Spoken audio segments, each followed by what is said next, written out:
Alrighty, welcome back to the Figures and Flippy Shit Wrestling Podcast, where we're going to look back at WWE, AEW, and NXT for this past week. Let you know what happened, touch on some of the major stories. If you like what you're seeing, make sure to hit the like and subscribe button, leave a comment, leave some feedback, let us know how we're doing, if there's any stories you want us to discuss, anything like that. We don't really have a lot of time to cover Ring of Honor, don't really have the means to cover New Japan, so this is what we have that we can cover. But if there's something else you think we should check out, absolutely leave it in the comments and let us know. So this week, we'll start with WWE like we always do. And we'll start where we start 90% of our videos, and that's with the Bloodline. I don't feel like the Bloodline had a super amount of progression this week in the story. I mean, Jimmy did accidentally super kick Jey in his match with Austin Theory on SmackDown. However, we've played this record before. Yes. So we're starting to get a little repetitive, so we're going to have to do something to change it up. But basically, Heyman dangled the carrot out in front of Jey, and Heyman kept using the word grooming, and I'm not comfortable with that word anymore. So I'm going to go with preparing. So basically, Heyman threw out the idea that Roman's going to prepare Jey to take over as tribal chief, which is really funny because it makes it sound like Roman's this elder heir that's getting ready to hang it up. Do you know what the age difference is between Roman and Jey? No. Roman is 1 year older. So he talked about how Jey's going to be made the tribal chief eventually. And he told Jey, he's going to get you a United States title to start your journey on this. And then next week, the tribal chief will be back, and he's going to publicly acknowledge that he's preparing you to take over as the next tribal chief. So all this seemed to sound pretty good to Jey. Heyman wanted a handshake. Jey was like, yeah, nah. So he got Heyman there. And then later in the locker room, Heyman was talking to Jey in the locker room, and he was like, you pulled a fast one on me, haha. And that's when he talked about making him the next tribal chief. Offered his hand again, and Jey was like, I don't know why you're celebrating, because if I'm in the Bloodline, you're out. Yeah. So it seems to imply that Jey's going to make... I took it as one of two ways. One, Jey is going to pretty much tell Roman, I'll join you, but Heyman's got to go. Yeah. And the other one that I thought of was Jey saying, well, if I become tribal chief, I'm not using you as the wise man. Yeah. So, but either way, and somebody pointed this out online, Heyman smiled, but you can tell that it's getting harder for Heyman to smile through these things because he sees his livelihood slipping through his fingers because Roman's cracking. And then while Jey's mulling this over, Sami Zayn approached him. So when Sami Zayn said they were done with the Bloodline, clearly they're not. Sami went up and he told him, he said, I've seen this before. You've seen this before. They've tested my loyalty. They made me do all these things. Now they're doing it to you. And so Sami's trying to kind of be the angel on Jey Uso's shoulder while Heyman's trying to be the devil in the classic cartoon. Mm-hmm. And even acknowledged later, that KO was okay with this because we saw KO later and he was like, did you talk to Jey? And Sami was like, yeah, but I don't know. Things are kind of up in the air. So we get to the main event of SmackDown, which is Theory and Jey Uso for the U.S. title. And of course, Jey Uso loses because he's fighting Theory. Ref goes down. That seems to be a theme in Bloodline matches. Ref goes down. Let's find and Theory matches, too. Yeah. Well, when the ref goes down, Pretty Deadly comes out to help Theory. So Pretty Deadly is kind of connected to the Bloodline, which is fun. Which is fun. Yes. But I don't think they're going to dive into that too much. No. But Pretty Deadly came out. Jimmy came out to stop Pretty Deadly. Then Solo came out to stop Jimmy. Jimmy accidentally super kicked Jey, got Solo out of the ring, and Austin Theory just scampered in and pinned Jey Uso. Yes. And once again, we keep the theme going that Austin Theory wins because his enemies have enemies. Yes. So he's still champ. So we'll see when Roman comes back to SmackDown next week what's going to happen to Jey. Right, well, even after the match, Paul Heyman was very apologetic. Mm-hmm. And Jimmy was very apologetic, and Jey just kind of walked away from everybody. Yeah, Jey brushed off Jimmy when he tried to help him. So Jimmy was distraught. Heyman was like, I'm sorry, Jey. I'm sorry. And then when Jey walked off, Heyman turned back and he had like this evil smile on his face. And then he said, call Roman Reigns. But then he didn't realize the camera caught him the first time. So then he said it again and then he just put his phone down. Well, what's funny is somebody pointed out is whenever the second time he was like, call Roman Reigns, some fan goes, his phone's not on. And somebody also pointed out too. You pointed this out. He was like, "Call Roman Reigns," and then he put his phone down. That's what I just said. I just said that. Like Roman's gonna pick up and be like, "Wise man, what the hell?" Yeah. But then later on, he was like walking up the ramp and he had it. Yeah. Talking to Roman Reigns. So. Yeah.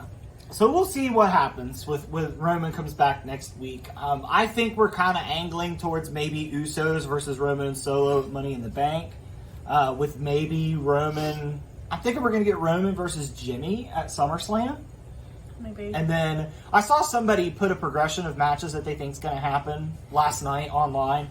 They think it's going to be Roman and Solo against the Usos at Money in the Bank, against Jimmy at SummerSlam, against Rollins at Survivor Series, and then against Jey at one of those other premium live events, against Solo at the Rumble, and then against Cody at Mania, where Cody will come back full circle and Roman will have no one this time. So I don't know. I feel like Roman's not going to wrestle again until SummerSlam.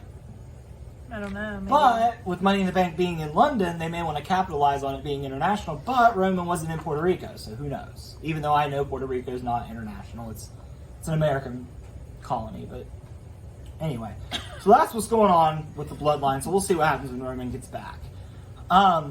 Rollins this week was the focus of two stories, so we're going to kind of see a little bit of blend here between WWE and NXT. So Rollins had a world title match with Priest on Raw, which was pretty good. It was. I definitely think I saw a report a few weeks ago that WWE sees Damian Priest as a main event player, and honestly, I'm fine with that. And I think that they were kind of starting to Priest was showing signs of getting annoyed at Finn Balor, and because Rollins told him, he was like, leave your crew in the back for this match, and Finn started to get mad, and Rollins took a couple shots at Balor. Yes. Because he poked his shoulder, and he was like, when he gets in fights with me, it doesn't go well.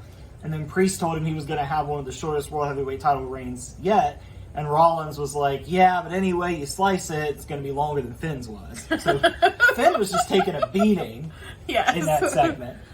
So we get to the match, it's Priest and Rollins, and it's pretty good. And at one point, Finn shows up and tries to attack Rollins, and Priest is just like, what are you doing out here? Yeah. I told you not to come out here. Yeah. I really hope we're not breaking up the Judgment Day, but I do think it makes it interesting now that there could be a little wrinkle. I think the Judgment Day has been together long enough, and they're a strong enough group that we can kind of tease this. I hope they don't break them up. No, I don't think I they love will. them together. Yeah. But on the other side of this coin, on NXT, at the very end of the show, after everything had happened, they caught up with Braun Breaker in the parking lot. And Braun Breaker just straight up challenged Seth Rollins to bring the World Heavyweight title to NXT. Yeah. And he would have... I am down for that. Yeah, and he'd have a match with him there. So yeah, I think Rollins and Breaker will definitely tear it up. Yeah. I'm excited to see where else this heel Braun Breaker goes, because I think this might be the last piece to kind of help flesh out his character. Yeah. And see where it goes. Yeah. So I'm sure they'll announce something soon with Rollins and Breaker, and I'm excited to see what that looks like. Yeah. Okay, so now we'll switch to the women's title scenes, because there was some development with the women's scenes this week, although one of them definitely feels like it's stuck on replay. So Adam Pearce met with Bianca in the back. It was announced that Asuka was going to be presented with a new women's title, so finally they addressed the problem of the brands having the wrong titles. Thank you for finally addressing it. But what we got this ceremony with Asuka, and Adam Pearce was talking to Bianca in the back, and he was like, please don't mess this up. This is important. But it wasn't important enough for Triple H like Roman Reigns was, but I digress. Or Cody Rhodes, too. Yeah. But I guess this didn't demand Triple H's attention. But Bianca was like, are you kidding me? She blinded me. She stole my title. And Adam Pearce was like, look, you're in line for a rematch. Just please don't mess this up. And Bianca was like, all right, fine. So Asuka comes out. She's having her ceremony. And somebody must have put out a signal in the universe that... a new women's title was being unveiled, because who showed up? Charlotte Flair. Charlotte Flair, attracted to the title like a fly to a big pile of shit. So she comes out and she's like, I don't have to wait in line for a title. Charlotte, speak normal, please. Speak normal. But Asuka accepted the challenge, so eventually we're going to get this match of Asuka and Charlotte's Charlotte. gonna Charlotte win. beat Asuka every time. Yeah. But I think it's time for Asuka to get one on Charlotte. But I guess it kind of makes sense. SummerSlam's coming. She's probably going to wrestle for the title at SummerSlam, get it at SummerSlam, and probably hold it to Mania if I had to guess. Yeah. That seems to be the Charlotte She pattern never holds these on to it days. for very long. No, they're just padding those stats. They are. And somebody posted it yesterday. I've always wanted to see the numbers, and I'm glad. Somebody finally posted it yesterday. You and I have made the argument before that the days that someone is champion is much more impressive than the times they've held the title. And somebody posted the stats yesterday. Charlotte's been a 14-time champion, and all of her reigns combined have come out to just under 600 days. Her dad held the world title 16 times, and his combined reigns were over 4,000 days. One of these things is not like the other. Yeah. I am not impressed that Charlotte wins her title 14 times and holds it for an average of 2 weeks each time. That's, to me, that's even more sad than the fact that Sasha just couldn't defend on her first try. Yeah. Now, what I'm thinking, if she doesn't win it at SummerSlam and hold it all the way to Mania, what she might do, I could see happening, is win it. She's supposed to wrestle Asuka. They said this match is going to happen the night before Money in the Bank. So what I'm thinking is Charlotte's going to win the night before to tick up that count again. I'll put her at 15, and then somebody will cash in on her at Money in the Bank, which I hope not for 2 reasons. One, we've played this. Yes. We've done this before. And for 2, I feel like nobody since Carmella has held the briefcase for more than a day. Yeah. Like, let the women hold it for a while. And it was fun when Carmella held on to it because she It was was. super. Like, you can make it a fun thing. Yeah, you can. And then when Carmella was champion, it was still fun because she was just so egotistical. Yes. I will die on the hill that I loved Carmella as champion the first time she was champion. Carmella might not be like the greatest in ring, but I give her props because she's good at her job, like in like the gimmick, like the character work. She puts her all in it, and you can tell. and she takes bumps, like so. I give Carmella credit. Plus, she's a Pittsburgh person now, like yeah. On the other side of the coin, for Rhea Ripley's title, we have no clue what's going to happen there. No. And they don't even really have a clear challenger with her. I They hope keep she doesn't putting get her- lost in the shuffle. They keep putting her with Dom, but she needs a good, meaty feud. And maybe she'll have that after Money in the Bank. Who knows? Yeah. But she definitely... There's no reason for the Natty feud to continue. No. And Natty lost her qualifying match Natty's anyway. just meant to be like a filler anyway. Like, Yeah. I respect Natty. Like, I literally have a shirt of hers, mainly because it was cat, Yeah. lasers kind of cat's eyes. But, like, I respect Natty, but her role is kind of just to be like a filler right now. Yeah, she's kind of the She's good like, hand. that's at her kind stage of her career. And I think, honestly, and I mean no disrespect to this to Natty, but I honestly believe that she was Rhea's feud for Saudi Arabia because they wanted to make sure that she got that Saudi check because of what she's done with the company. I mean, she's been loyal. Yeah, she has. She's been around forever. She's been very loyal. Yeah, she absolutely has, and I have no problem with that. Yeah. She went in there. It wasn't Not competitive. that I'm condoning her taking that check, but still, like, she deserves to be given that opportunity. Is what I'm getting at. Yeah. So I was fine with that. Yeah. On the tag side of things, what I said was going to happen ended up happening. I know. And they didn't really tease it. They just kind of did it. So Isla Dawn and Alba Fire were out there to do a segment. I think it was an interview segment with Kayla Braxton. Yeah. And they didn't even get to say anything. So Ronda Rousey and Shayna come out, and they're like, basically Ronda was like, we want your titles too. And Isla Dawn was just like, okay. And I loved how, I mean, we know how it's going to go. We know Ronda and Shayna's going to get the titles. But I do love how every other women, like, they're not able to compete with them for some reason. But they let Isla Dawn and Alba Fire, like, they bested them. Like, Ronda and Shayna had to leave. So, like, I give them, like, we all know they're not going to keep it. they're going to lose their titles, but I like that they were able to, like, I'm fine. be seen as tough. And their I'm fine. accents made them just seem like they were going to murder you. Yeah. Did you not feel like the way they were, like, kind of, like, mimicking Ronda and Shayna? Like, I was like, man, they are going to murder you. And see, I'm fine if it's competitive, because Kaden Carter and Katana Chance had a match with Ronda Rousey and Shayna Baszler. And that was a good match. Yeah, they lost, but they looked good. And they looked credible. Yes. And they're a really fun team. Yes. I really like them. Yeah. It's just so fun because I remember we watched them as they, like, first came to NXT. And yeah, like, we watched them in the Mae Young Classic. Yeah. Like, even further before NXT. Yeah, that's true. And I remember when we were watching Kaden Carter in there, she messed up a couple things, and we were like, you know, she gets her stuff cleaned up, she's going to be pretty good. Yeah. And NXT has been great for her because she's pretty solid now. Yeah. So I think that match will be good. I do think Ronda and Shayna are going to unify those titles. But I think they did a good job of building Kaden Carter and Katana Chance by not making them just fall over. And Alba Fire and Isla Dawn, they had that good. Let's hope that energy carries to the match. Hopefully, yeah. But I can also see them being dominant in the segment and then getting killed in the match. Yeah. But we'll see. They could be like, they were just so mad, but I mean, I say this every week. I don't like Ronda Rousey. I don't like her.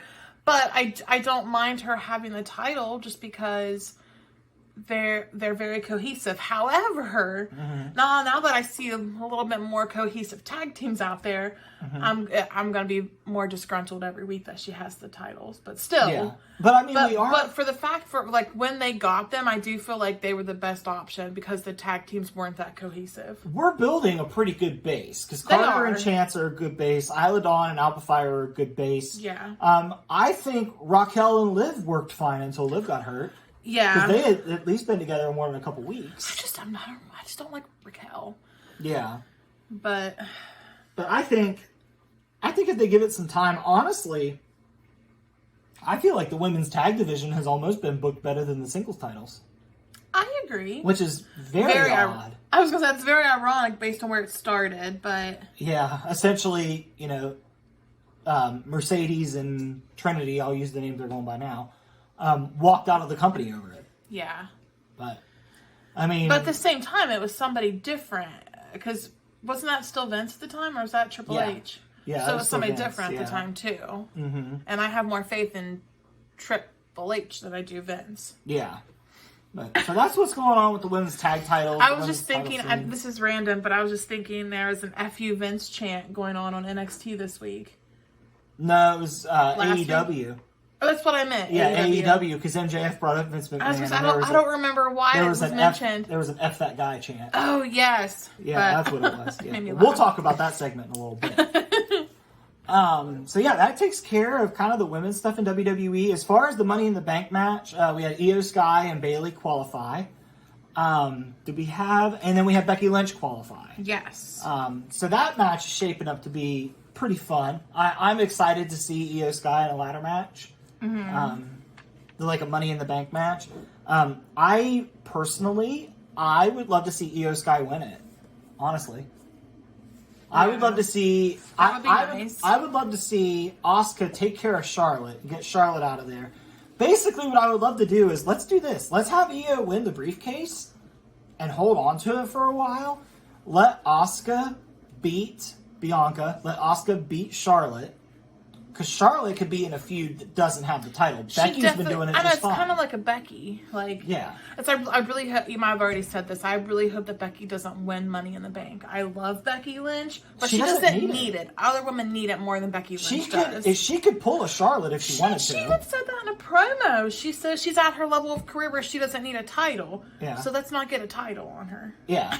And I think that's fine. Yeah. But yeah, I would have Io Sky win it, and then I would build to Asuka and Io. Now, when Io would cash it in, I have no idea. Just hold on to it for more than a day and let Asuka be the champ when it happens. Yeah. But I have a feeling if Io wins it, she's going to cash it in on Charlotte that night. Or she might try to cash it in on Charlotte and Bayley will screw it up. Who knows? They're definitely teasing some dissension between Bayley and Io. I'm I'm hoping for. Yeah, I don't really think there's much more they can do with Damage Control at this point. They were booked poorly from the beginning, so it kind of ruined them. They got the tag titles, and that started off well. Yeah. But I think if you really wanted to cement Damage Control, you should have had Bayley take out Bianca. Yes. Yeah. And I think that feud cost Bayley a lot of credibility. I agree. And it's really sad because Bayley's legitimate women's champion material. She is, yes. But, you book somebody in a crappy position, they're going to come off crappy. It happens. Very true. Since we're talking about Money in the Bank, we'll go ahead and talk about the men's side as well. So we had Santos Escobar qualified for the match. Mustafa Ali, they fought against each other. And that match was great. It was and the crowd was into it. This was my match of the week, honestly. I think it was such a good match. It was good. And I love that they're letting Ali show out. And not only show out, but show out on two brands. Yes. Like, I kind of figured... And Ali seems like a really great dude. I kind of figured that Ali wasn't going to win this because he's doing his thing on NXT, but he... really got to compete. Yeah, and it's clear that Triple H sees value in Ali because he didn't let him get killed by Gunther. Yes. At Saudi Arabia, from what I understand. I haven't watched the match, but I've seen enough about it to know that I'm kind of sad I didn't watch it. Yeah. I'm kind of getting that feeling anymore about Night of Champions in general. But... you also had LA Knight on commentary. I did have LA Knight on commentary. And he was amazing. He was killing it, man. Amazing. He was killing it. I would love to see LA Knight go into commentary one day. Yeah. There's a lot of current wrestlers that I think would be really good at commentary. Samoa Joe's another one that I think would be really good at commentary. And I think once Samoa Joe's done in AEW, I wouldn't be surprised if Tony Khan had him start commentating Ring of Honor. Yeah. But we'll see, because he likes those 3-man booths, and Ring of Honor right now, I believe, is a 2-man booth. So we'll see. I think Samoa Joe should be on TV. So I could see him as like an AEW commentator. Personally, I'd rather have Samoa Joe than like Chris Jericho, honestly. Yeah. Because I don't think JR is going anywhere for a while. And he's been having pretty good one-liners here lately. Yeah. He's been having good ones. Taz and Excalibur, nobody's breaking up that marriage. I mean, they already tried with Dark, and everybody, mourned it. Even Botchamania mourned it. But yeah, I could see LA Knight transitioning into a commentator role someday. Mm-hmm. So far for the men's ladder match, we have Shinsuke Nakamura, Ricochet, Santos Escobar, and LA Knight. I'm excited. Yeah. That's already a good start. We still have 2 people to put in there. Yeah. So I'm excited to see who those last 2 people are. I keep seeing people say that Dominic should be in it. Oh, gosh. And I've seen people go far as to say that he should win it just for the heat. Oh, gosh. I gotta draw the line there. He does not need that. He just opens his mouth and he has heat. Mm-hmm. Yeah, I don't think he needs it in particular. And plus, he's not world champion level, but he can't he can't go after Austin Theory because he's on a different show, and the fact that he's a heel. And he can't go after Gunther. Plus, but it would be fun to watch Gunther murder Dominic Mysterio, I won't lie. It'd be fun to see Rhea go up against Gunther. Yeah, let's just do that. Or Rhea versus Solo. Let's just let Rhea wrestle a man. She clearly wants to. She clearly can. Yeah. Yes, she wrestled Tozawa, but let her wrestle Solo Sikoa. I mean, what's it gonna hurt? Right.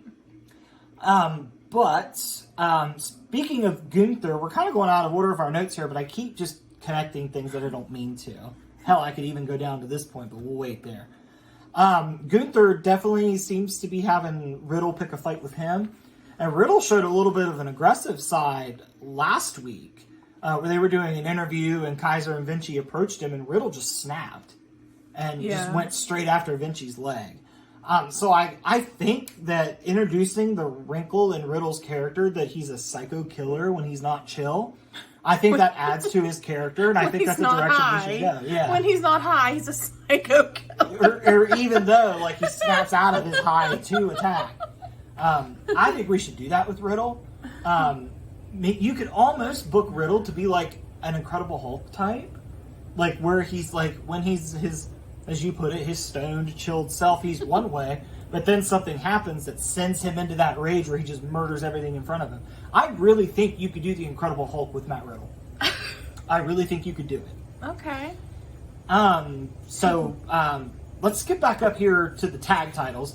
So KO and Sammy were in the back talking. Kevin Owens and Sammy were in the back talking. And Pretty Deadly comes up, and you start to see Owens be like, and you start hearing him very quietly be like, who are these people? So then, let's see if I can remember everybody that came up. I don't remember the exact order, but we had Pretty Deadly. Brawling Brutes. We had the Brawling Brutes. You have the order, don't you? Uh-huh. We had the Brawling Brutes come up, and Owens was like, who are these guys? Then we had... OG. Is that what they call it? OC came up, yes. and Owens was just like, what? And then we had... Street Profits. The Street Profits come LWO. up. And the LWO. Mm-hmm. And Adam Pearce pokes his head in, and he's like, hey, what's going on? And Owens has had all he can take, and he just snaps. And he's like, everybody wants it. And he just goes off. Like wrestling is breaking Kevin Owens' mind, and I'm kind of here for it. He's kind of a meta fourth wall character at this point. For some people, they think it's corny and stupid. But there's other people that love it, and they think it's the best segment of the week. I love it. I'm in the camp of I love wrestling breaking Kevin Owens' mind. I just love that he's so cranky. I love cranky Kevin Owens. He is. He's grumpy. And he's always been grumpy to an extent. It's Kevin Owens. Yeah. So and Sammy always has to reel him in. Like Sammy has to calm him down, and then Sammy comes in and calmly explains what Kevin Owens' issues are. So it is kind of like a brother relationship where like the brother just is so angry, and the other brother's like, let me take care of this. I'll mention what's going on. So Adam Pearce set up where these other 5 teams are going to have a gauntlet match next week. And whoever's left will face KO and Sammy, I'm assuming, at Money in the Bank. Yeah. Now, what's funny about this later is that they showed the graphic for it, and Wade Barrett was like, every tag team on SmackDown is going to compete in this thing. Not every one of them. Hit Row was not included in this. But I would be so upset if I was Hit Row. I'd be like, I'm that unimportant that they don't even remember that we're a tag team. What if, though, I don't think they should do this, but what if that's the catalyst for Hit Row winning? Or Hit Row just go back to NXT for a little bit. Yeah, they need a swerve. Yeah. They need a swerve. They had a swerve in NXT, swerve left. They need a swerve. And I don't know who to have it be, honestly. I thought you meant like a swerve, like swerve people, not like a swerve person. No, they need a Swerve Strickland is what they need. But I don't know who they would team with, because the best option I could see, and it's not even a great option, number one, because they're doing their own thing and they're kind of too big for it, and two, their faces, Hit Row's heels, Carmelo Hayes and Trick Williams is the only 2 people I could think of that could maybe make Hit Row. Well, what if they break up Enofe, what's his name? Enofe and Malik Blade? Yeah, because they both have personality, and they're kind of like fighting right now, like, because they're not close enough. So. Yeah, but they're not going to be strong enough. But if they go to that. NXT, they could like learn to be that strong. I tell you what I'd love to have happen. This is part of my category of don't do this, but I personally would love it.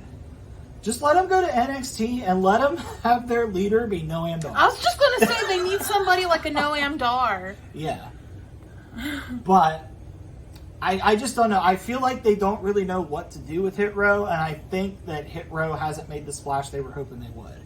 Because they were face, they were like, let's turn them heel. And even that really hasn't. I mean, granted, they haven't been on TV consistently, but still. It's kind of good in a way, though, because every time that they're on the TV, I notice more and more how green they are. Yeah. Yeah. So yeah, I think that's what's going on with Hit Row. I just think they don't know what to do with them. Yeah. But that tag team gauntlet will be fun. If I had to guess, Pretty Deadly will come out of it. If I had to guess. Winning? Yeah. I'm going to guess LWO. Mainly because I want them to win. I mean, that would be a fun match. Yeah. But we'll see how it goes. Or Street Profits. Yeah, I keep hearing they might be turning Street Profits heel. I would be down for that. I think. Well, they still have the cups fine, though, because that's really fun. And you can still be a partier and be a heel. I got it. Change them to black cups. Boom. Heel. Oh, from red to black? Yeah. Boom. Heel. Done. Do they even make black cups, though? I think around Halloween. Oh. So whenever Halloween comes around, WWE, you just buy a big stock. Perfect. Buy the cups of Halloween, turn them heel at Survivor Series. Done. There you go. Okay. There you go. That way you can hit the sale, you can get the product, and it's a good time. Yeah. So that's what's going on with the tag teams. Okay, so the last few things to wrap up for the main roster. The first thing I want to mention, because I don't have it written down, so I kind of just want to mention it. And I'm very happy about this. I'm starting to believe that Alpha Academy might be faces. Which means I'll get to cheer for Gable and not in an ironic way either. Yeah. And they're building up Maxine for a match with Valhalla, which I'm very curious what that's going to look like. Do they have like main event? Like, could they go on like main event and do that match? I don't know. I think what might end up happening is I don't think we're going to get Valhalla and Maxine one-on-one. I think we're going to get a trios mixed tag. I think that's what we're going to do with it. Yeah. Because I don't know what Maxine's ability looks like. Valhalla, I don't think has wrestled in a while. Yeah. I don't know if she's wrestled on main event or anything. And like I don't that. mean anything against her, but she wasn't really my cup of tea wrestling before anyway. So like, if they have this match, I don't know. Yeah. I don't know. I am in the camp, and anybody that watches this is going to roll their eyes. They're going to be like, really? I'm in the camp. Put Gable in the Money in the Bank ladder match. Do it. Do it and let him just shine.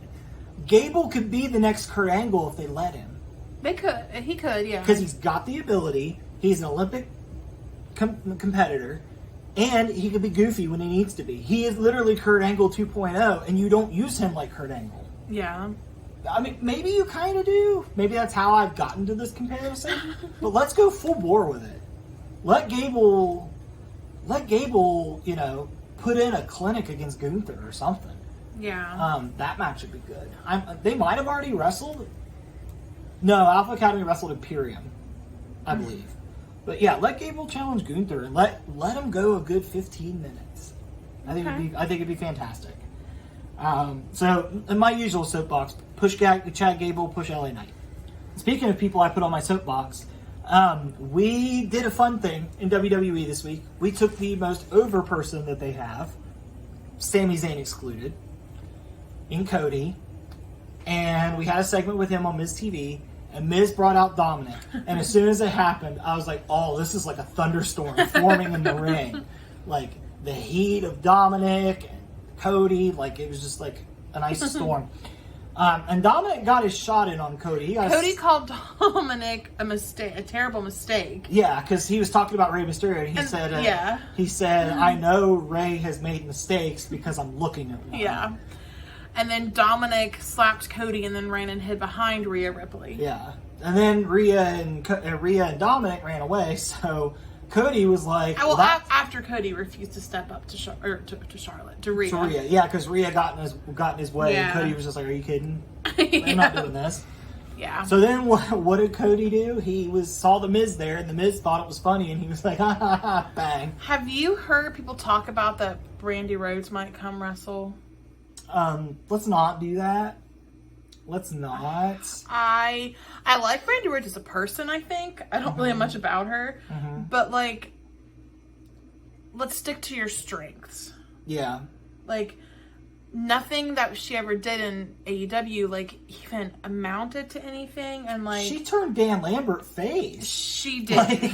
She did. That's, like, a damn near impossible feat. If she does come back, I feel like maybe it should just be as, like, that manager role.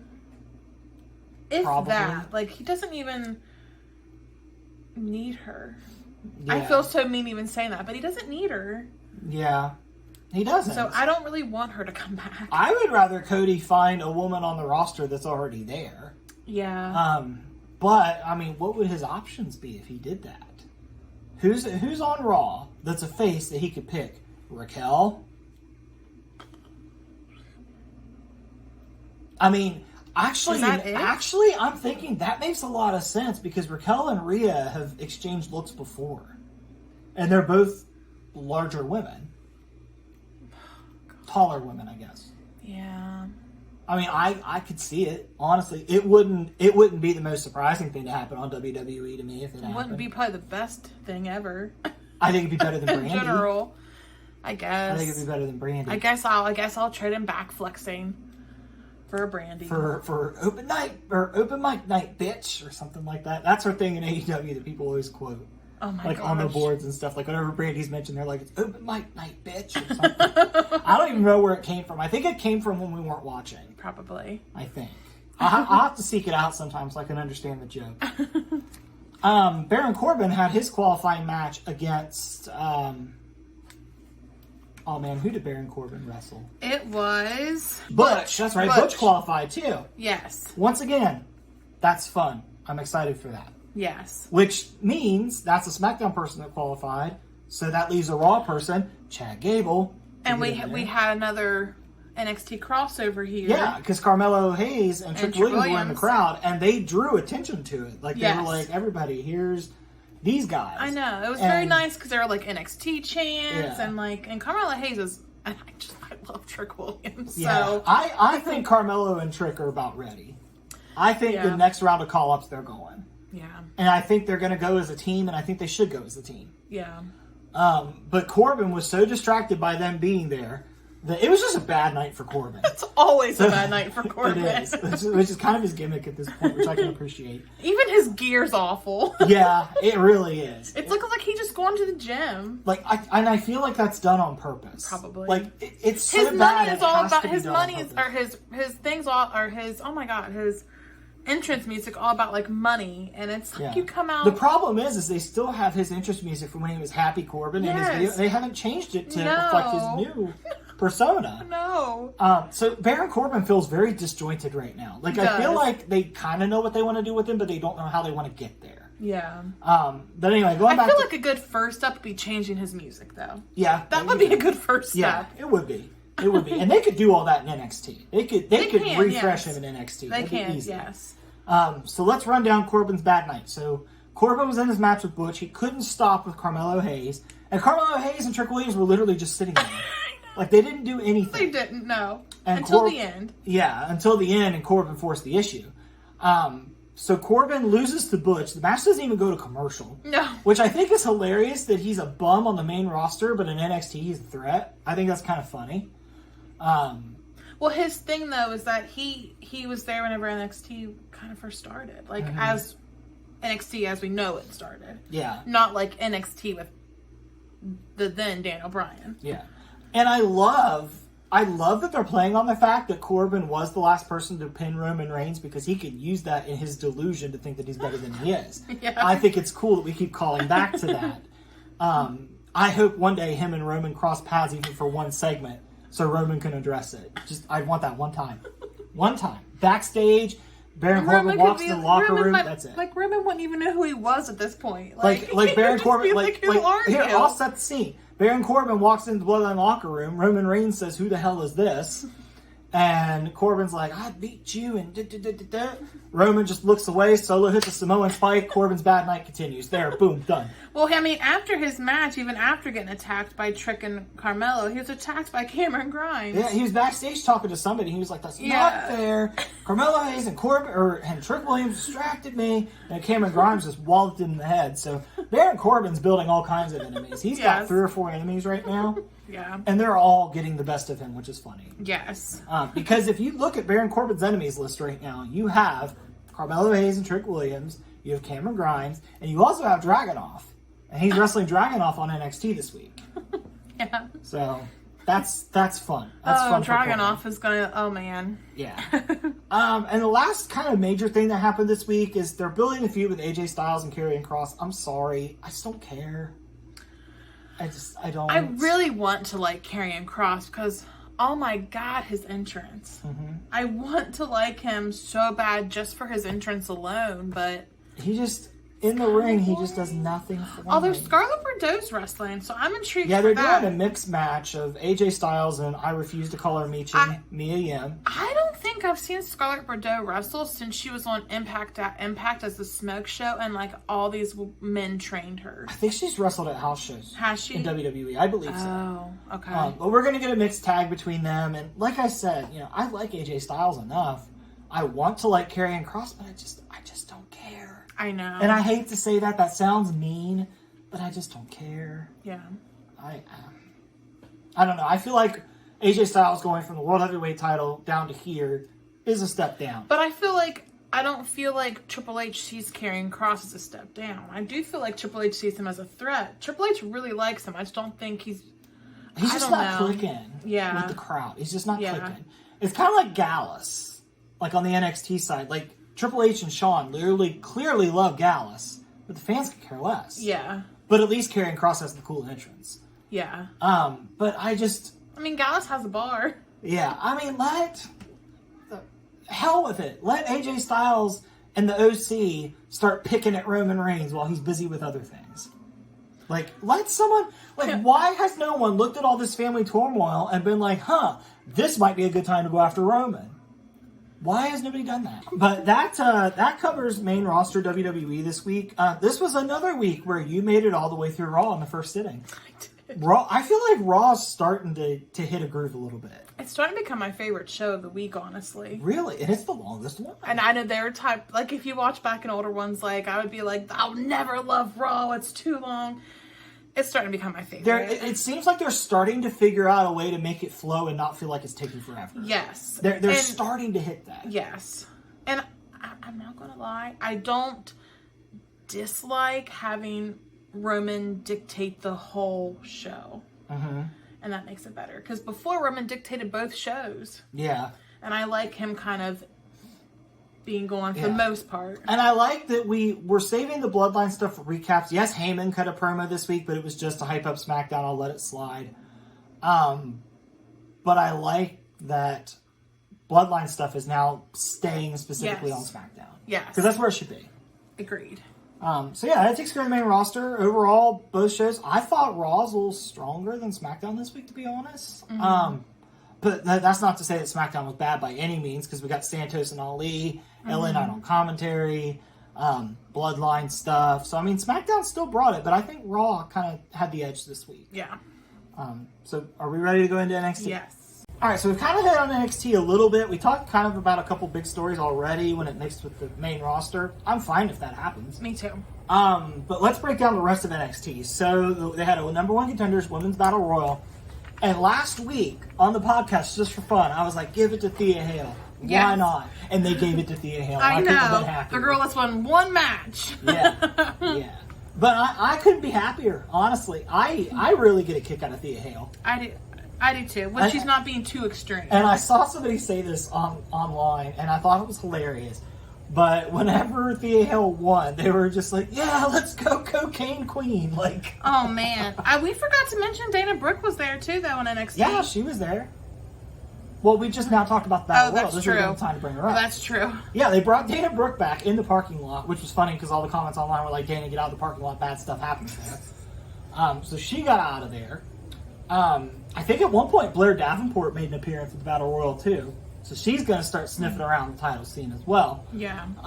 Do I think Thea Hale's going to be Tiffany Stratton? Certainly not. No, but it's a good first feud. It is, and it's going to be a great way to help build that Chase U story. Yeah. Because I love how, to come out and celebrate, it was Duke Hudson and it was Charlie Dempsey and Drew Gulak.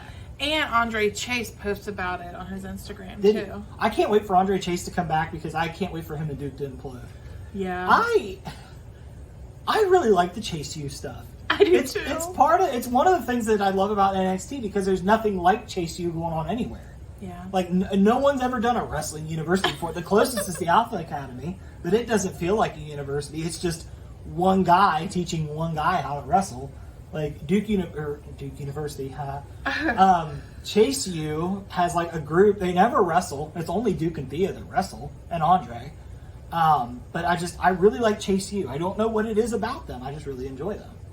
So I'm interested to see how this is going to play into the Chase U story with Thea Hale. Wesley, Tyler Bate, and Ali are kind of teasing a triple threat for the North American title. Tyler Bate's kind of teasing that he wants a one-on-one. Mustafa Ali thinks it sounds good. Yeah. So I'm wondering if they're going to have Ali take out Wesley, but I'm not sure. But either way, those three being in the North American title picture, I'm not going to be upset about. Because I like all three of those guys. Yes. Agreed. You mentioned earlier talking about how green Hit Row looked. There was someone else in NXT that looked green this week. So we had Schisms, which was the Dyad, which is Rip Fowler, Jagger Reed. I finally remembered his name. It's Zach Gibson and James Drake. They'll always be my Grizzly Young Veterans things on other videos. And Ava against the Creeds and Ivy Nile. And I will say this. Whenever it was Fowler, Reed, or the Creeds, the match cooked. It was really fun. Yeah. Julius Creed's an I'm not even a fan of the Creed brothers, but even they were a couple moves, and I was like, gosh, they're bringing it. I say this with no hyperbole. In the strength department, Julius Creed could be WWE's Claudio. In the strength department. Julius Creed is a freak, and I say that in the nicest way possible, in the biggest compliment I can. Julius Creed is a freak. Yeah. However, on the flip side of things, whenever Ava and Ivy Nile were in the ring, it wasn't clicking so well. Ava... I don't think Ava's ready. No. Ring-wise. I mean, could she still do it better than me? Absolutely. Yeah. But NXT's women are pretty good across the board. They're pretty good. Yeah. There's not really any other women that I watch at NXT and I'm like, ugh, ugh. But Ava just doesn't seem to have it yet. I think she needs more PC work. Yeah. But that being said, like I said, the Creeds and Dyad portion, that was a lot of fun. Plus, it was just really weird to look at The Rock's daughter dressed like that. I'm not gonna lie, I couldn't get by the fact that she's The Rock's daughter, and I could see her butt. Yeah. And she's The Rock's daughter, and I just don't feel like I should be looking at The Rock's daughter with her butt out like that. Is it because it's The Rock? Yeah. Yeah. And it's like, oh my, that's scary. It is scary. So, I don't know. I still feel like maybe Ava should have been replaced by maybe another girl, but I don't know who that could have been. I mean, it could have been honestly Tatum Paxley, because they turned her heel. Like, she could have fit in well. Yeah. And she's good on the mic, but just maybe somebody other than Ava. And yeah, I think later down the road, I think honestly the fact that Fowler and Reed are British, I think you could have thrown Blair Davenport in there and it would have true, been but fine. she wasn't there though for the longest no, time. But Ava didn't wrestle for a long time. Blair That's Davenport true. could have easily held that role and just not had to wrestle. That's true. I just don't think Ava's ready to be like on the NXT every week. I think they want Ava to be Rhea Ripley to Judgment Day, and it's not going to work. I think she should probably stick on Level Up for a little bit and like work on improving, and maybe just find somebody else that's stronger, like another female that's stronger to come in. Yeah. I mean, I think there's other options out there. Like I said, no disrespect to Ava. It just doesn't seem that she has. You can tell that she has the potential to get there. It's just she's got a lot of work before she gets there. Yeah, I would agree with that. I think definitely she's at the tail end of the NXT women. It's kind of It was kind of like whenever we first saw. Was it Kaden Carter or Katana Chance? I don't remember which one's which. Kaden Carter. Kaden Carter, yeah. Like whenever we were she's the one with the dreads. Okay, yeah. Whenever we're like, okay, like she'll be something with a lot of work. Well, not a lot of work, but with work. Ava can be somewhere with a lot of work. Yeah, I would agree with that. Yeah. So. And the last thing let's talk about on NXT, we're going to talk about one of your favorite subjects when it comes to NXT. We're going to talk about Mr. Noam Dar. I love Noam Dar. So Noam Dar is going to wrestle. It wasn't this week he wrestled Mello, that was last week. Yeah. My weeks are starting to run together. I don't think he didn't wrestle this week, did he? No, he had a segment. Yeah. He had a segment. But we're getting him and Nathan Frazier next week. Yes. That match will be really good. 'Cause I think Nathan Frazier's great. Nathan Frazier just looks like he's so young, though. So I just feel like he's just like a little baby that we have to protect in a way. I think he's only like 24 or 25. I think he is on the young side. I thought he was like 19 or 20 because he just looks so young. But we're still kind of... Dragon Lee's still kind of around this area, too. So I'm interested to see what happens. I don't know if we're going to end up with a triple threat. I don't know how you do that under Heritage Cup rules with the rounds and stuff. But I tell you, if anybody's going to pick that apart and experiment with it, it's going to be NXT. Yeah, very true. Yeah, so that takes care of the NXT stuff. And on top of the NXT stuff, I just want to mention on Raw, something we forgot to mention. They've kind of gone back to doing vignettes for people that are absent, which I like. Because Grayson Waller got a vignette. Johnny Gargano got a vignette. Kaden Carter and Katana Chance had one right before their match. With Rousey and Shayna. So I like the vignettes. Keeps people in our minds. Next week, you need to do something else with JD McDonough. Yes. Because he's been absent the past couple weeks. Yes. So we need to build on that. Let's do something with it. Yeah. I think, honestly, you could have JD McDonough just kind of mill around, and then around SummerSlam, what I would do, and I might get a lot of heat for this, especially since it's a brand new title, but what I would do, at SummerSlam, I would have Finn Balor beat Seth Rollins. Absolutely 7 years to the event that Rollins took out his shoulder. It gives a reason for Balor to go after him because they're coming up on the anniversary of the shoulder injury. Rollins has been poking at it. Have Balor beat Rollins with JD McDonough's help. No. Absolutely. Absolutely. I don't want Seth to lose. Here's how you can set it up even. There's seeds of dissent between Balor and Priest. So, like, this would be a good time for Priest. Balor to turn to JD McDonough. You could have a Judgment Day Civil War. I just don't You could put Dom and Damian on one side, and Balor and McDonough on the other. I mean, I like that idea, except for Seth Rollins having to get pinned because of it. And then what you could do is you could have Priest take the world title off of Balor. Okay. There you go. All right. Well, are you ready to get to AEW, though? I am, but admit it. You don't like the idea of Rollins losing the title, but that would make a lot of sense. I literally said I like everything else about that except Rollins losing. I just said that. Yeah. But, I mean, Rollins could chase Finn while the Judgment Day Civil War is going on. Mm-hmm. But, honestly, that's the route I would go.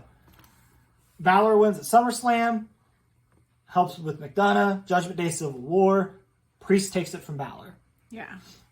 So, yeah, but that covers NXT, main roster. So I think we're good to move on to AEW. Okay, so AEW this week. We'll start with the world title picture. So MJF did appear. MJF was talking about how he's running out of challengers. MJF, you've had 5 challengers in a roster of 100. Chill. But who should appear but Adam Cole? And I actually saw something where Dave Meltzer said that this was the segment for AEW that brought in the numbers. Was really? Cole and MJF. It was a really good promo off. Yeah, and I think the match is going to be good. They're actually wrestling next week in a world title eliminator match. I know people don't like the concept of the eliminator match. I'm fine with it because you shouldn't have to be able to go out there and just demand titles. Like, there should be some kind of work that goes into it. But yeah, we're going to get Cole and MJF next week. I have a feeling Cole will win that match on maybe a DQ to get him an actual title shot. I don't think Cole's going to outright beat MJF because I don't think they're going to have anybody pin MJF until they're ready for him to lose that title. And I think that's going to be closer to when his contract is supposedly up. So I think we're looking at a year of MJF champ. But yeah, it was a good segment. I think Cole and MJF will be a good match. MJF doesn't disappoint in the ring. The dude is just as good in the ring as he is on the mic. Yeah. So I think that'll be good. Agreed. The other major title that's on Dynamite right now is the international title. So we had Orange Cassidy against Swerve this week. I was convinced that Swerve was winning the title this week. Mm-hmm. I was convinced. Yeah. But Swerve lost by a roll-up. Yeah. So Orange Cassidy retained his title. Swerve and his people came out and attacked Orange Cassidy. Then Darby and Sting came out for the save. That's a fun little thing. I need an explanation, though. Why are Darby and Sting so invested in Orange Cassidy? I don't think we've ever explained it, and I'd like to have an explanation. I don't know. One promo from Darby or one promo from Sting could solve it. Yeah. So I just want an explanation. I'm fine with the pairing. I just want a little bit of an explanation. Yeah, no, that makes sense. As far as the TNT title, Wardlow has an open challenge match against Jake Hager next week. Him and Arn Anderson cut a promo on Rampage. Wardlow's clearly not done with Christian and Luchasaurus. No. We might be building to Luchasaurus taking that title off of Wardlow. I would be fine with Luchasaurus having that title, especially if because my whole thing with Wardlow losing the title was the title reign was too short. Mm-hmm. But if he can hold a little bit longer, then Luchasaurus gets it. I'm okay with that. Yeah, I just wonder how they're going to build it. Mm-mm. Maybe having Collision will help. We'll be able to tell more of a story, and we're not trying to cram it into 2 hours. Yeah, I think that'll help. I think one of the singles titles needs to go to Collision. Yeah, and my pick honestly would be the TNT title. I'm just gonna say I'm sure he'll get a title. But my only problem with the TNT title is who's over there on Collision right now. Samoa Joe, Powerhouse Hobbs. We've seen them with that title already. Mm-hmm. We need new challengers. I feel like CM Punk's gonna need a title. I don't know. I don't think he'll get he might be THG champion, maybe. I'm fully expecting CM Punk to get a title. We'll you see. might not think so, but I fully expect him to get a title. House of Black's on Collision. I wouldn't be surprised if they ran an angle where FTR and CM Punk were trios champs. I could see that happening. But I don't know. I think terrible. I think if CM Punk and FTR are heel, it would make sense because House of Black.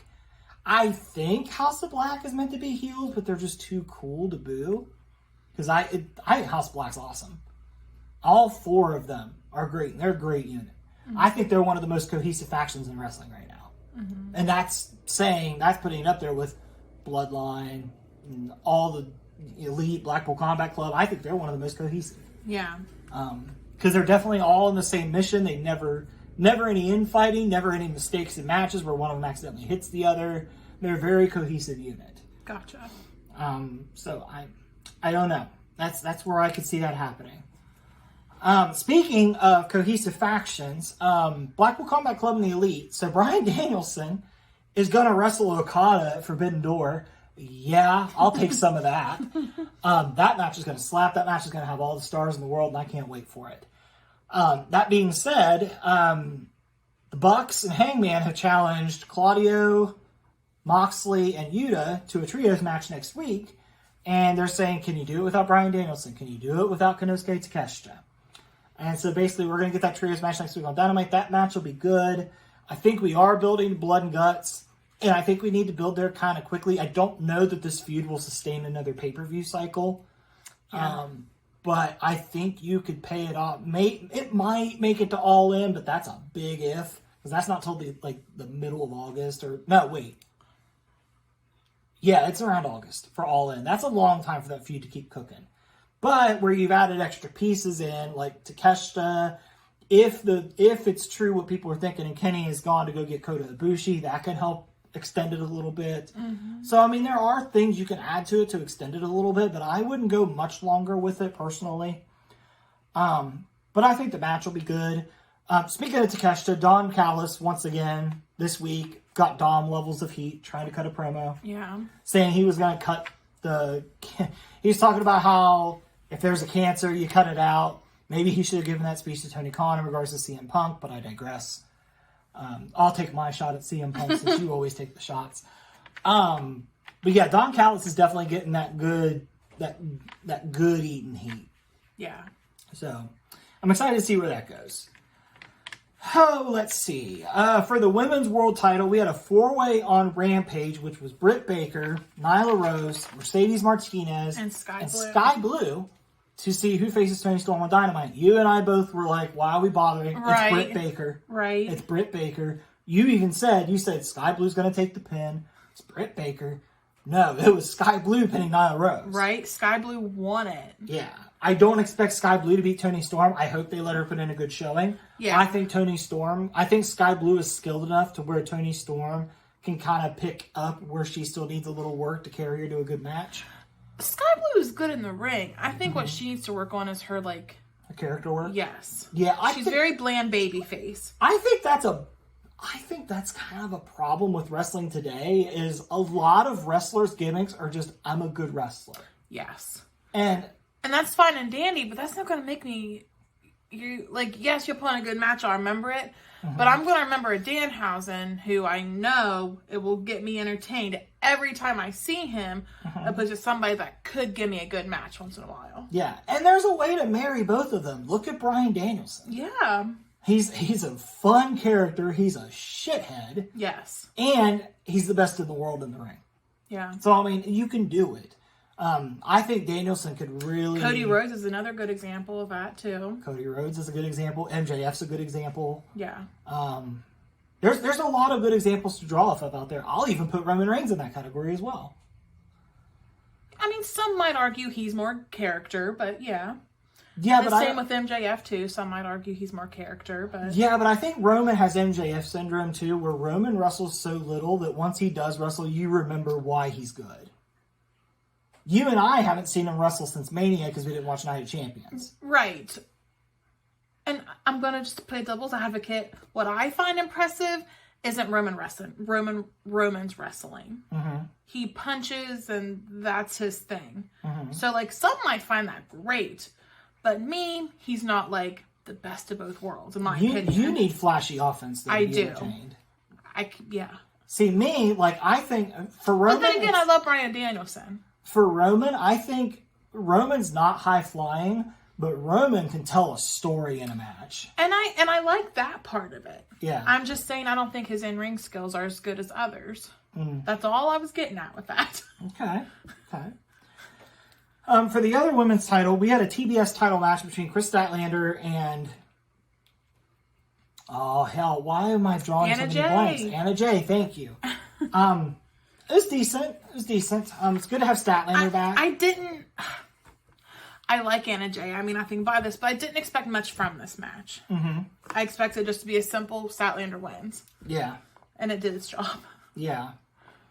It did, and Ty Valkyrie was shown in the back as getting mad. She's so mad. And it's like, Taya, they keep claiming these are open challenges. Why don't you just go answer the open challenge? Yeah. Go do that. I kind of wonder if we're teasing Ty Valkyrie turning heel. I kind of wonder if we're doing that. Maybe. Because if Jade's taking time off, they're going to want a heel in that TBS women's division. And could it be Ty Valkyrie? Sure. She does have a reason. Why not Nyla Rose? Have Nyla Rose come out, man. Nyla Rose, I don't know. I don't know why. Yeah. I was glad to see Nyla Rose be in a four-way for the women's world title. I was happy to see that. Nyla Rose is a former champion. Let's treat her like it. Yeah, exactly. And where's Riho? I don't know. Because Riho was all in on this Outcast feud, and now Riho's just gone. She was like replaced by Sheeta, so maybe Riho got hurt. I mean, I prefer Sheeta, so I'm not going to complain. But I miss Riho. I miss the little 9-year-old looking wrestler. Yeah. I miss her. Our main event of Dynamite was Jay White against Ricky Starks, which Jay White won after interference from the Guns. So it kind of makes me wonder if the Guns are going to join Bullet Club Gold, which makes sense, the Guns and Bullet Club. Well, that and they're both heels. Yeah. But I'll say that I will die on this hill. I enjoy the Guns. I do too. I think the Guns are great little shits. Granted, I know I'm biased because I know Austin Gunn is hilarious and like just a very fun personality. Yeah. So I'm a little biased towards that. I know. I feel like the cruise has really tainted us on some of these things. Like Ruby Soho, and Austin Gunn are literally in our background photo on our computer, like posing with us on the cruise, and like. People have come over. So somebody came over and was like, "Oh, who are like?" They thought that they were just our friends. So let's just point out we're very biased when it comes to the Guns right now. Yeah. Yeah. So that took care of Dynamite. Dynamite moved pretty quick. Every wrestling show I feel like this week moved pretty quickly. It did. Like I kind of feel like SmackDown went the slowest for some reason. I don't know why. SmackDown. I don't feel like SmackDown was as good as it usually is. I said, there's still good stuff on. The first hour went by really quick. Yeah. But that like from 9 to 9:30 was kind of a slower point. Yeah, I would agree with that. So there were a couple things that happened on Rampage that I want to talk about. Your boy Ethan Page. Ethan Page, the Hardys cost him his trios match that he was doing with Big Bill and Lee Moriarty. I'll ask the question again. I thought we had a firm deletion match. I thought the firm was deleted, so I don't know what's going on there. But anyway, so Hardy went out, cost Ethan Page. We're coming full circle on that. Hardy keeps teasing that he's going to turn Ethan Page face. I don't think we need to do that. They're talking about losing the all ego part of Ethan Page, and it's like, what? He's literally all ego. He'd have to change his toy hunt vlog because the song at the end is literally ego, my ego. Like, if you get rid of the ego, he's got to change that. I was like, do not touch the all ego. Ethan. I mean, don't get me wrong. Ethan Page is a lovely dude, but he can stay a bad guy on TV. He's good at it. It's fine. Yeah. But we'll see where it goes. I'm just glad Ethan Page is getting on TV. I wouldn't be against seeing what a face Ethan Page was like if I got him on TV more. Yeah. Hopefully with Collision, we'll see more Ethan Page on TV because he hasn't showed up on Ring of Honor, so they clearly intend to keep him in the AEW sphere of things, which I'm happy about. I mean, and he's happy too, so like we can't. Yeah, he just re-upped. He's cool. Fine with what's going on. He's fine. The only thing that sucks for him though is if he is working Collision, that's going to take him out of the running for a lot of the cons and stuff that he likes to go to. Like Ohio. Yeah, which if Dan, it's like his favorite one. If Danhausen goes with his friend CM Punk over to Collision, that takes that away for Danhausen too. Yeah. But maybe they just won't work it every week. I don't know. Maybe if there's something they really want to do. Yeah. Like when Gargano was at Ohio a couple times ago, and he was like, when we went back to WWE, we told him this is what we want to do. It's near our hometown. We want to be here, and they let him do it. So. Yeah. I don't think that Tony Khan would be like, no, Ethan Page, you have to be on TV for 5 minutes this week to bow to Matt Hardy. I don't think he's going to take that from him. No. Tony Khan doesn't. It seems like you can't really do much wrong in Tony Khan's eyes. And if you do, you get to keep your job. Obviously. Looking at you, CM Punk. Looking at you as much as I like you. Looking at you, Andrade. Because Andrade picked a fight with Sammy Guevara to get fired, and now he's on Collision. He's on all the promotions. Collision is like the probationary home. Because Thunder Rosa's on there, and she had the beef with Britt Baker. Yeah. It's like the home of the outcasts. Yeah, the people that are like raw about things, I guess. So we can go and cross off Collision.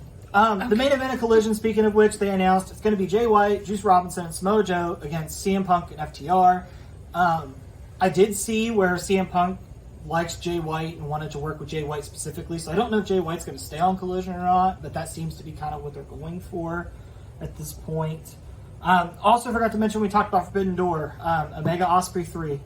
It's going to rock. Yes. But the last thing I want to talk about that happened on Rampage is one of the most bizarre things I've ever seen in wrestling. So there is literally a feud. Really? This, out of everything we watched on NXT, this was not the most bizarre. Let me just point that out. Let me say this sentence before you make that determination. True. We are building a feud between Karen Jarrett and Aubrey Edwards that's going to result in a match of Jay Lethal, Jeff Jarrett, and Karen Jarrett against Mark Briscoe, Aubrey Edwards, and Papa Briscoe. That's not more bizarre than the things that happened on NXT. I don't feel like it, no. Aubrey and Papa Briscoe in a match against Jeff Jarrett and his wife is not strange to you. On NXT, we have somebody in jail. Mm-hmm. We have a university. We have... and somebody's trying to steal a university and rename it because somebody's injured. We have, all this other random stuff. We have this businesswoman who is basically naked 24/7. Kiana James. You wouldn't have a businesswoman basically naked all the time. So, I don't find it that far-fetched for wrestling, honestly. Let me try this again. Aubrey Edwards, the referee. Mark Briscoe's dad. Has there never been a referee and somebody's parent in a match before? I guess Charles Robinson wrestled as Little H. John Cena's dad got involved in stuff. Okay. Mrs. Dad. Yeah. Oh yeah. The pose. Yes. Oh man, I miss Mr. Mizanin.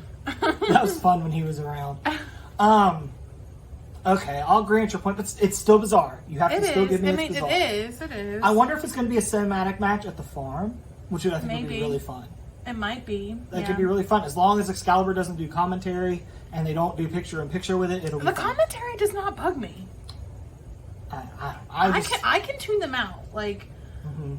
I always tune out the commentators. You usually do. Yeah. So, that's what happened on AEW this week. Some of the big stuff that happened. A lot happens on AEW, and it moves just so fast.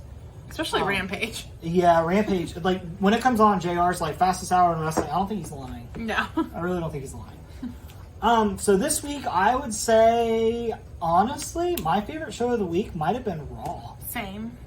The other shows we watched, there wasn't a bad show this week. Rampage is Rampage. Rampage is always hit or miss. But I was glad to see Ethan Page on there, so that was fine. But yeah, there's a lot of wrestling out there. Make sure you go watch it. Like I said, beginning of the video, if you like what you heard, subscribe, comment. There will not be an episode next week because we'll be at Ohio. And we'll be doing meet and greets with the Bunny, Kip Sabian, Penelope Ford, and Rosemary. Yeah. So that'll be a good time. And I'm also going to watch The Flash next week. So those of you that know me, you know, I'm all about Michael Keaton Batman. He finally comes back a week from tomorrow. If you're watching this on YouTube, a week from today. But I'll be watching that. My brother and I will be doing a review for it for his channel, the Popcast Network, and I'm going to post it on our channel as well to give us a little more content. So look out for that. Hopefully it doesn't suck, but everything that I've seen early-wise for the movie, people are saying it's really good. Michael Keaton's a welcome back addition. So I'm super excited. It's my childhood being on the screen again. It's like for everybody that like was happy about the No Way Home stuff, like when Tobey Maguire and Andrew Garfield came back. Mm-hmm. Like it's multiplied for me because literally I was in single digits years old when Michael Keaton was playing Batman. So this is literally my childhood coming back. So be on the lookout for that. Like I said, go enjoy wrestling, support independent wrestling, go watch all the wrestling that you can find what you like. And like I said, no show next week, but we'll be back the week after. Talk about what happened for the previous week in wrestling. Yes. So until then, see you later. Later. Did you like that video? Like, subscribe, and comment to the Figures and Flippy Shit Wrestling Podcast. Oh, yeah.